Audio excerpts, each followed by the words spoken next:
Hola, les doy la bienvenida al curso de alergias, intolerancias y alimentación libre de gluten en la escuela. Mi nombre es Cintia Ambrosino, soy nutricionista y formo parte del equipo de nutricionistas de la Dirección de Nutrición y Calidad de los Alimentos del Ministerio de Desarrollo de la Comunidad de la provincia de Buenos Aires. A lo largo de este curso los voy a estar acompañando, no solamente con los videos que conforman cada módulo, sino también en el foro para consultas generales y además para lograr un intercambio con el mayor aprendizaje posible. En esta oportunidad vamos a trabajar sobre el primer módulo, el módulo número 1, que corresponde a alergias e intolerancias. Dentro de ellas vamos a ver específicamente lo que es las alergias a la proteína de la leche de vaca, intolerancia a la lactosa y sensibilidad al gluten no celíaca. Para dar comienzo y para ponernos un poco en órbita de estos términos, ¿es lo mismo alergias e intolerancias? No, son dos cosas distintas, por eso creemos oportuno dar comienzo con las definiciones de cada una para ir luego a los casos en particular. Una alergia alimentaria, tal como nos define este concepto, es una respuesta anormal del sistema inmune que se desencadena al consumir un alimento. El organismo reacciona de forma exagerada ante una sustancia inofensiva del alimento, usualmente una proteína, al identificarla como una amenaza, generando anticuerpos para combatirla.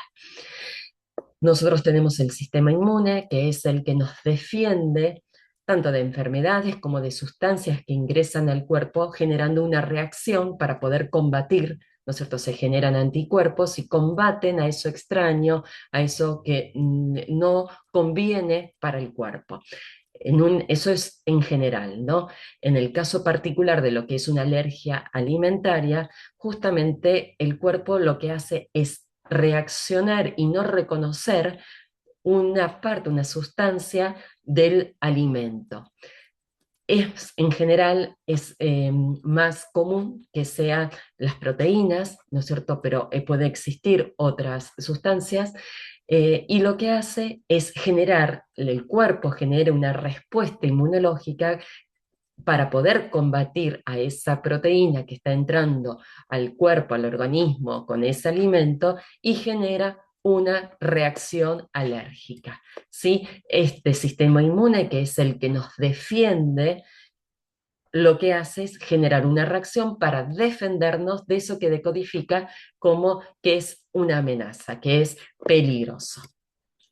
Entonces, ante esa reacción se generan determinados síntomas, son muy diversos y hay mucha variedad, tanto como alergias también, y esto depende mucho de cada organismo. Pueden ser desde reacciones en la piel, como pruritos o urticarias, congestión nasal, malestares gastrointestinales de distinto grado, edemas, o sea, retenciones de líquidos, hormigueos, dificultades para respirar, y llegando a extremos un poco más de emergencia y de situaciones más complicadas, que es la anafilaxia, que justamente representa una emergencia médica, ya que es potencialmente letal. Las reacciones alérgicas aparecerán independientemente de la cantidad de alimento consumido. No es que es cuanto menos cantidad de alimento al cual tiene un compuesto que la persona esa es alérgica, si come poquitito va a tener una reacción leve y si come mucho va a tener mayores complicaciones. No, directamente cuando llega una sustancia que el cuerpo no la reconoce, pone todo ese sistema inmunológico, diríamos, todo el ejército para tratar de defenderse y de dar como esa respuesta de eliminación de eso que está siendo una amenaza. Y lo hace a través de cualquiera de estos síntomas. ¿Cuáles son las alergias alimentarias más comunes? De estos 8 alimentos son responsables del 90% de las alergias alimentarias.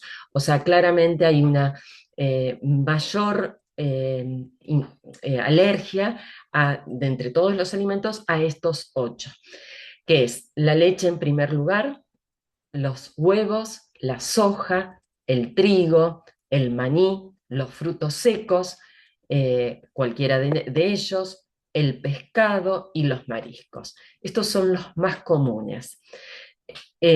Por eso nosotros vamos a estar trabajando particularmente de los que van a hacer la leche de la alergia a las proteínas de la leche de vaca, ¿no?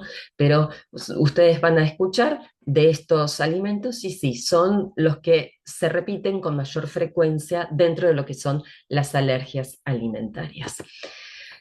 El tratamiento para una alergia alimentaria, sea cual sea, es la eliminación total del alérgeno, que es ese compuesto al cual el cuerpo no lo está reconociendo, ¿no? Que va a tener una reacción alérgica, y de aquellos alimentos que lo contengan. Es el compuesto más todos aquellos alimentos que lo pueden llegar a tener. Eh, es fundamental en lo que respecta a las alergias alimentarias la microbiota. La microbiota quizás no lo han escuchado nombrar, o sí, es un conjunto de microorganismos, como bacterias u hongos, que cuando se encuentran en equilibrio, colaboran en los procesos digestivos y ayudan a fortalecer el sistema inmunológico, el sistema inmune y las defensas contra las enfermedades. Ustedes saben que hay microorganismos, como por ejemplo las bacterias, que son o sea, generan patologías, no son beneficiosas, pero por lo contrario, hay algunas, y que son las que habitan internamente en nuestro cuerpo, que son bacterias que son beneficiosas, ayudan y colaboran. En este sentido, es lo que se llama la microbiota, ¿no es cierto?, que es este conjunto de microorganismos benignos que nos ayudan y colaboran con los procesos digestivos y de hecho nos fortalece y favorece las respuestas del sistema inmunológico y las defensas. Si bien es más común que este tipo de bacterias, ¿no es cierto?, se encuentran en varias superficies. Las más comunes son las a nivel gastrointestinal, pero también hay a nivel de la piel, en el tracto genitourinario, puede haber en el pulmón, ¿no es cierto? Y en todos los casos, lo que hacen es trabajar en equilibrio con nuestro organismo, y entre las distintas funciones nos ayudan justamente a que la función metabólica intestinal sea óptima.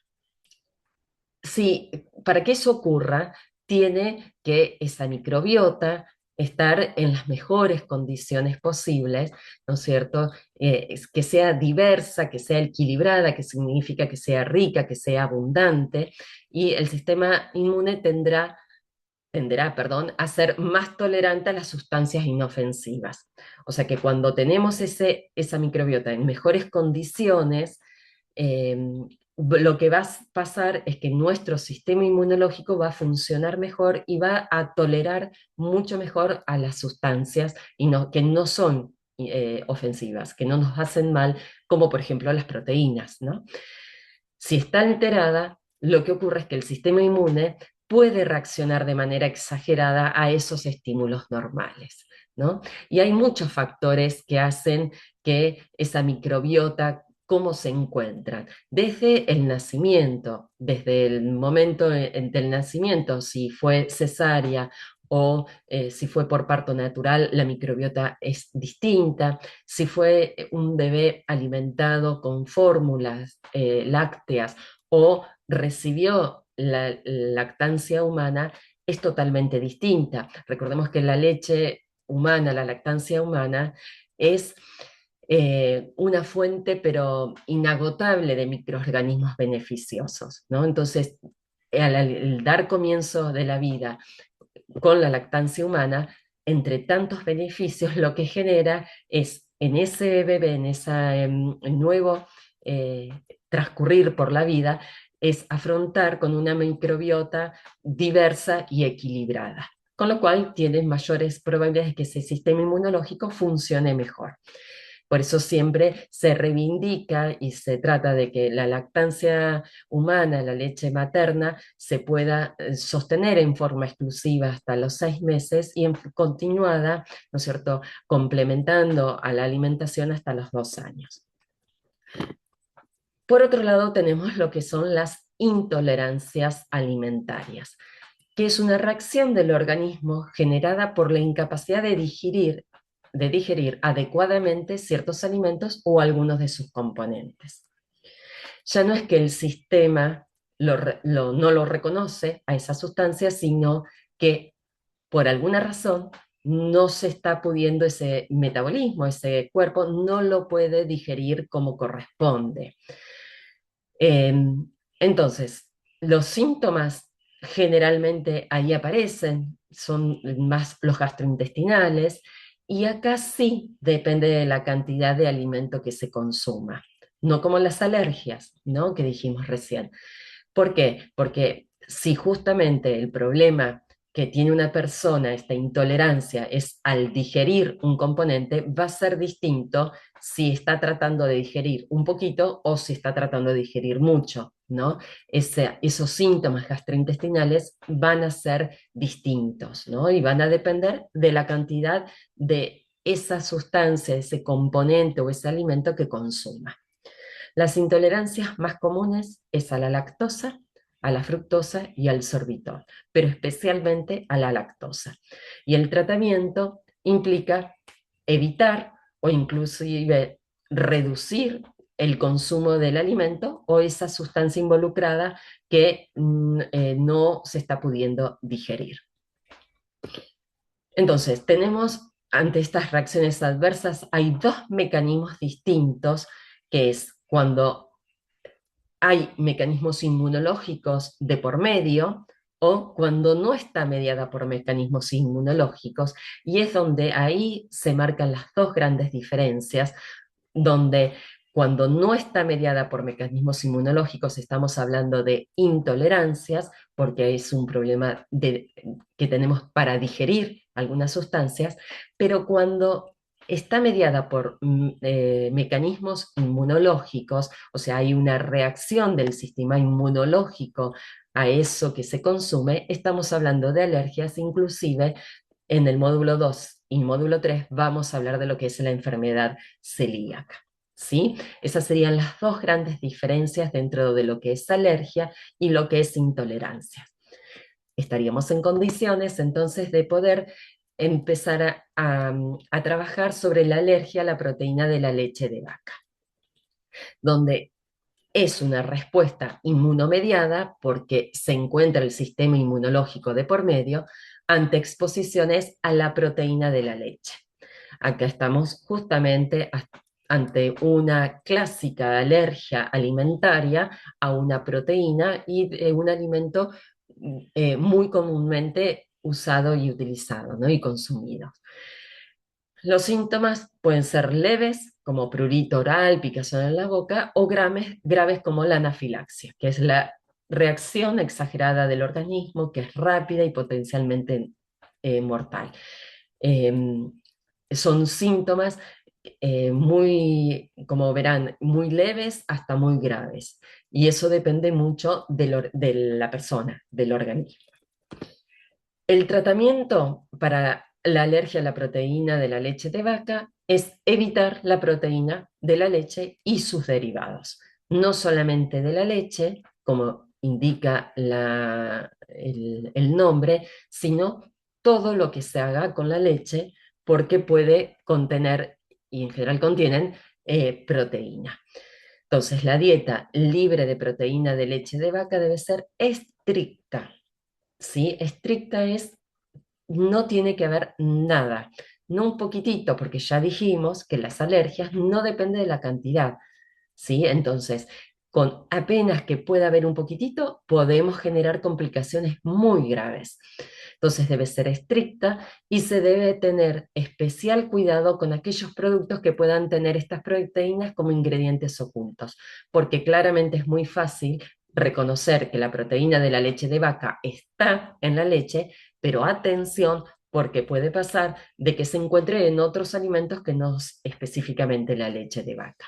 Lo que sí no hay que hacer es eliminar alimentos innecesariamente, ya que es importante que tengan una alimentación lo más variada posible. Siempre los niños, niñas y adolescentes que concurren a las escuelas, lo que se trata es de ofrecer una alimentación lo más variada posible, porque la alimentación variada lleva implícito variedad de nutrientes y es lo que requiere el cuerpo para un crecimiento y desarrollo óptimo.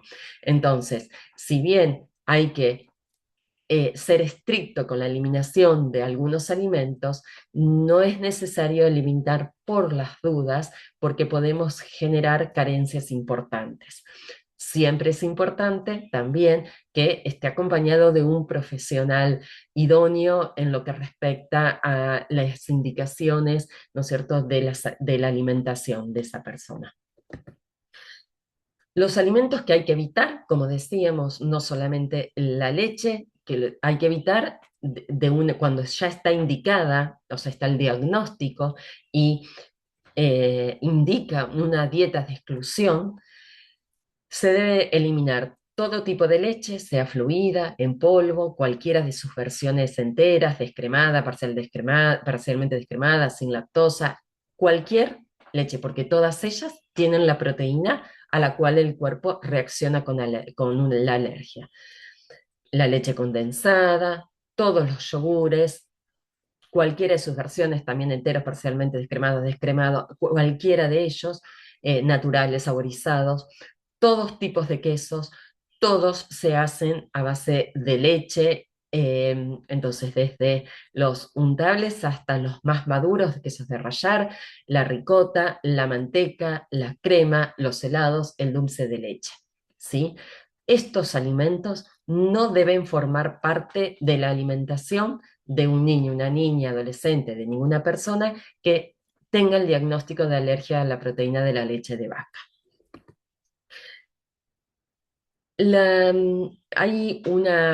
Tenemos la gran ventaja que el ANMAT, a través de una normativa, lo que hace es obligar y exige, ¿no es cierto?, de esa forma, que se declare cualquier derivado de leche como un alérgeno en etiquetas.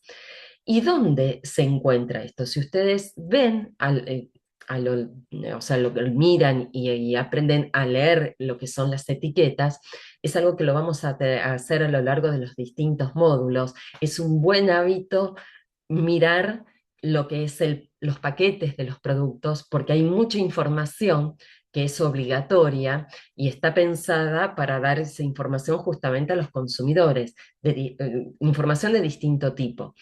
En este caso nos van a estar informando el rotulado, este rotulado que es obligatorio, nos va a estar informando de algo que necesitamos saber en relación a una dieta para alergia a la proteína de la leche de vaca. Pero vamos a ver que hay otras informaciones, también lo vamos a necesitar leer mucho el rótulo para celiaquía, y la verdad que cuanto más nos amiguemos con los rótulos, más información vamos a aprovechar y vamos a estar justamente mejor informados. Entonces, hay una parte del rotulado que corresponde a la lista de ingredientes. Tienen la obligación todos los productores, la industria, a declarar qué ingredientes tiene ese producto que nosotros estamos consumiendo. Ese listado de ingredientes comienza con el alimento que tenga ese ingrediente, que tenga en mayor proporción, y va disminuyendo, ¿no es cierto?, con los que tengan menos cantidad. Entonces, en este producto, como podrán ver acá, comienza con leche descremada y después se empieza un montón de otros productos, inclusive los saborizantes, estabilizantes y demás. Cuando termina de describir todos los ingredientes, ahí se tiene que detallar si contiene leche, si contiene derivados de leche, o puede decir, puede contener leche, puede contener derivados de leche.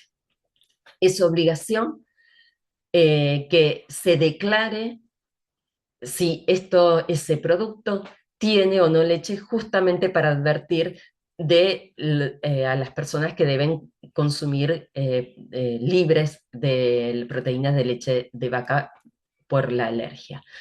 Si es un alimento que contiene leche, deberá tener la leyenda contiene leche. Si no contiene leche, pero es derivado, será derivados de leche. Puede ser ambos, puede contener, como en este caso, contiene leche y derivados de leche. Y en caso de que no contenga como ingrediente ese producto, pero puede llegar a estar contaminado con proteína de la leche de vaca, o sea que en el proceso de manipulación puede llegar a ser que se haya mezclado, diríamos que haya tenido contacto con otros alimentos que tienen proteína de leche, ahí debe detallar, puede contener, ya sea leche o derivados de leche. O sea, no forma parte de los ingredientes, pero sí puede estar contaminado en el momento de la industrialización de ese producto. Entonces, en estos casos, ante esta directiva de una alimentación para alergia a la proteína de la leche de vaca, hay que evitar los productos que contengan algunas de estas declaraciones. Todo producto que contenga algunas de estas declaraciones no debe ser consumido por esta persona. ¿Qué otros alimentos aportan calcio? Porque los lácteos, la leche y sus derivados son dentro de los distintos grupos de alimentos y de los distintos alimentos, tienen un aporte enorme de calcio. Son fuente de calcio, se le dice así porque son alimentos que dan un muy buen aporte y de hecho para lo que es el consumo cotidiano de por lo menos de la población argentina, es los alimentos que más aporte de calcio se tiene dentro de los consumidos. Aparte de proteínas, otros compuestos, ¿no? Entonces, si uno tiene que eliminar este grupo de alimentos por la alergia, tendremos que tratar de incluir otros alimentos que tienen este aporte de calcio. ¿Cuáles son ellos? Almendras, semillas de sésamo, semillas de amapola, los garbanzos, el brócoli, la avena, las bebidas vegetales, ya sea de avena, de almendras, algunos pescados como caballa, sardina. Todos estos alimentos son fuentes de calcio. Pueden ser incorporados tranquilamente desde temprana edad, ¿no es cierto? Aquellos alimentos que estén indicados por los pediatras, hay que tener especial cuidado con lo que son las bebidas, estas vegetales, no se deben aportar antes del año, y todo lo que sea almendras, semillas o inclusive los garbanzos, también se deberán tener especial cuidado en los bebés en relación al riesgo de atragantamiento, ¿sí? Más que nada por sus formas. Entonces hay que estar bien atentos de que se den pisados, bien cocidos, ¿no es cierto?, en el caso de los garbanzos, o en lo que respecta a las semillas, quizás bien trituradas, casi como harinas, como para poder incorporarlas dentro de las preparaciones, ¿no? O sea, tratar de que pasen por un procesamiento para evitar este riesgo. Entonces, ¿van a quedar carentes de este nutriente las personas que tengan alergia a las proteínas de la leche de vaca? No, hay otras opciones para que le aporten el calcio. Por supuesto que las proteínas de origen animal, que son proteínas completas, van a poder venir tranquilamente de otros alimentos como las carnes, huevos y demás. Entonces, puede tener una alimentación completa, saludable, una persona que deba tener esta restricción. Lo que sí hay que tener especial cuidado, justamente como decimos que es una alergia a la cual hay que prestar atención hasta la mínima partícula para que no sea ingerida por esta persona. No solamente tenemos que estar atentos al alimento que consume, sino a lo que se llama la contaminación cruzada por proteínas de la leche de vaca. Es una contaminación cruzada que significa que un alimento que no lo tenía, a la proteína de la leche de vaca, al manipularlo, la empieza a incorporar y la tiene, ¿sí? Entonces se contamina con la proteína. Entonces, ¿cuáles son los cuidados que se debe tener? Preparar primero el alimento del niño, que es alérgico, en primera instancia, mantener los alimentos seguros, cubiertos, lejos de otros.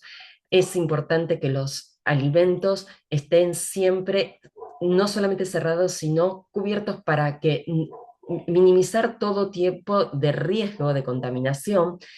La limpieza con agua, con jabón y detergente es suficiente para manos y superficies, respectivamente. Tener esponjas, rejillas y repasadores de uso exclusivo, así evitamos que si se utilizan con alimentos que tienen la proteína de la leche de vaca, después no contaminamos el resto. No se deben utilizar utensilios y tablas con rajaduras justamente para evitar que queden restos que puedan contaminar.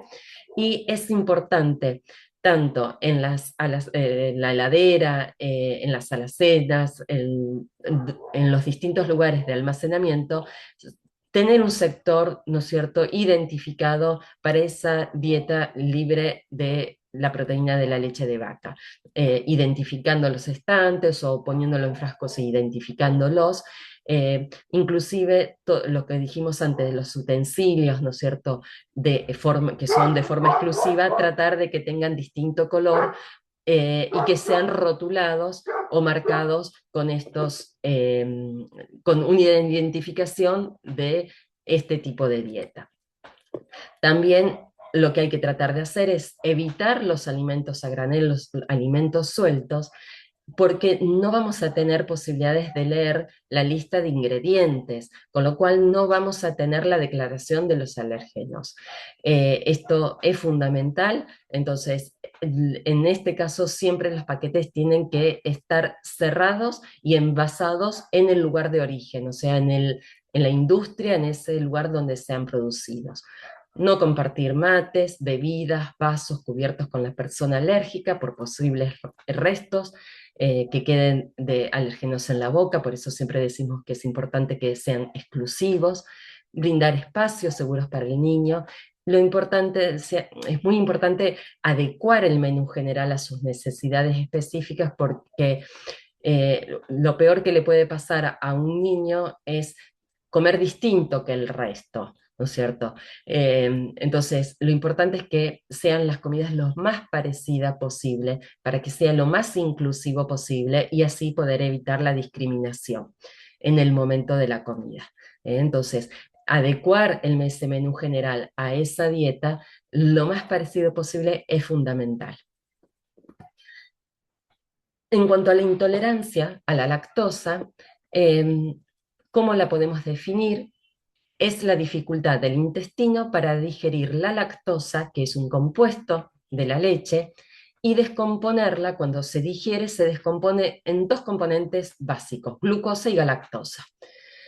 Y eso se hace gracias a una enzima que existe, que es la lactasa. Entonces, ¿qué es lo que pasa cuando hay intolerancia a la lactosa? Esa dificultad que tiene el intestino a causa de la enzima esta lactasa que no puede digerir la lactosa. No, entonces, empiezan a aparecer cuando se ingiere y llega al intestino la lactosa, como no se puede digerir, aparecen síntomas que son en general de carácter gastrointestinal, como flatulencias, diarrea, dolor abdominal, distensión, y como es una intolerancia, y ya lo hemos ahí explicado con anticipación, la severidad dependerá de la cantidad de lactosa que se ingiere y también, por supuesto, de la tolerancia de cada individuo. Hay distintas razones por las cuales una persona puede tener esta enzima disminuida, o puede ser algo genético, o puede ser que en realidad tenga algunas complicaciones que la tolerancia a cuando llega la lactosa va a ser distinta, va a ser distinta de una persona a otra, ¿no? Eso es lo que a veces se clasifica o pueden escuchar como intolerancia primaria, secundaria o déficit congénito de la lactasa, que es esta enzima. Pero sea cual sea la situación, va a depender un poco los síntomas de la tolerancia de cada individuo, ¿no es cierto? Y qué cantidad, qué carga se le da a ese intestino de lactosa. El tratamiento para la intolerancia a la lactosa, dependiendo del umbral de que la tolerancia que tenga individual, será reducida, o sea, reducir la lactosa, o puede ser libre de lactosa en todo lo que es productos lácteos, no solamente en la leche. Inclusive hay que estar muy atentos porque a veces los contienen los medicamentos como ingredientes, o forma parte de un montón de ingredientes de productos ultraprocesados, ¿no es cierto?, que se los agrega dentro de los ingredientes, que son los productos más industrializados, que tienen muchos ingredientes y se les puede llegar a agregar, ¿no es cierto?, lo que es leche o inclusive la lactosa. Entonces, reducida o libre de lactosa es el tratamiento fundamental. Si es libre de lactosa, o sea que nada de productos lácteos, ni nada, no puede formar parte de los ingredientes de ningún producto, es mirar la lista de ingredientes. Otra vez, aparecemos acá con la posibilidad de tener esa información dentro de los que son los productos envasados, donde se detallan los ingredientes y puedo ver ahí si es que tiene leche o no, ¿sí? Y en base a eso, tomar decisiones.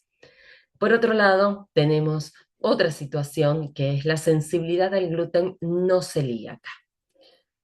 Vamos a leer un poco este concepto, que lo que dice es que engloba a pacientes que no cumplen criterios para el diagnóstico de enfermedad celíaca. Enfermedad celíaca lo vamos a empezar a abordar en el próximo módulo, así que no entramos en detalle ahora, pero lo que experimentan estas personas, estos pacientes, es una sintomatología intestinal y extraintestinal cuando consumen gluten. El gluten es un compuesto que está conformado por proteínas de algunos cereales, como el trigo, la avena, la cebada y el centeno, que cuando entran en contacto con agua y con el amasado forman el gluten. Entonces, estos pacientes que no están diagnosticados con enfermedad celíaca, pero sí experimentan la sintomatología ya sea intestinal y extraintestinal, cuando consumen el gluten. A diferencia de los celíacos, estos pacientes no suelen presentar anticuerpos, que son algo característico de la enfermedad celíaca y de hecho conforma el diagnóstico inicial, ni tampoco enteropatía, o sea, la lesión a nivel intestinal, que lo vamos a ver en el próximo módulo. ¿Qué síntomas aparecen? Son intestinales, la distensión, el dolor abdominal, diarrea, que es bastante frecuente, o en caso el contrario, que es el estreñimiento, que es menos frecuente. Eso es a nivel intestinal, y extraintestinal puede haber fatiga, erupciones cutáneas, falta de concentración, cefaleas, dolores articulares, ánimo depresivo. Hay una amplia gama de síntomas. eh, Acá es fundamental que el profesional dé con el diagnóstico, ¿no es cierto? Y porque suele ser a veces un poco confuso por la variedad de síntomas, ¿no? Una vez que se diagnostica y el profesional confirma que hay una sensibilidad al gluten no celíaca, lo que hay que hacer es el tratamiento, que es una dieta libre de gluten. O sea, una dieta libre de estas proteínas que contienen el trigo, la avena, la cebada y el centeno, pero aparte de todos sus derivados, que lo vamos a ver en más detalle en el próximo módulo. Al no haber daño intestinal ni reacción autoinmune, la contaminación cruzada con gluten generalmente no implica un riesgo severo, como sí sucede en la celiaquía. De hecho, el módulo número 3 vamos a estar trabajando en su totalidad de cómo evitar la contaminación con gluten, ¿no? Pero en este caso, No es necesario, porque no implica un riesgo severo, como si pasa en la celiaquía. Sin embargo, es recomendable evitarla, ya que la reacción puede variar según el individuo. Mientras, cuanto más resguardo se tengan, es mejor, ¿no es cierto? Entonces, las buenas prácticas que vamos a estar aprendiendo a lo largo de este curso, también está buena tratar de implementarlas dentro de las posibilidades de las personas y de la institución para un niño, una niña y un adolescente que tenga sensibilidad al gluten no celíaca. Bueno, por ahora hemos terminado con el módulo número 1 y nos encontramos a la brevedad con el número 2. Gracias.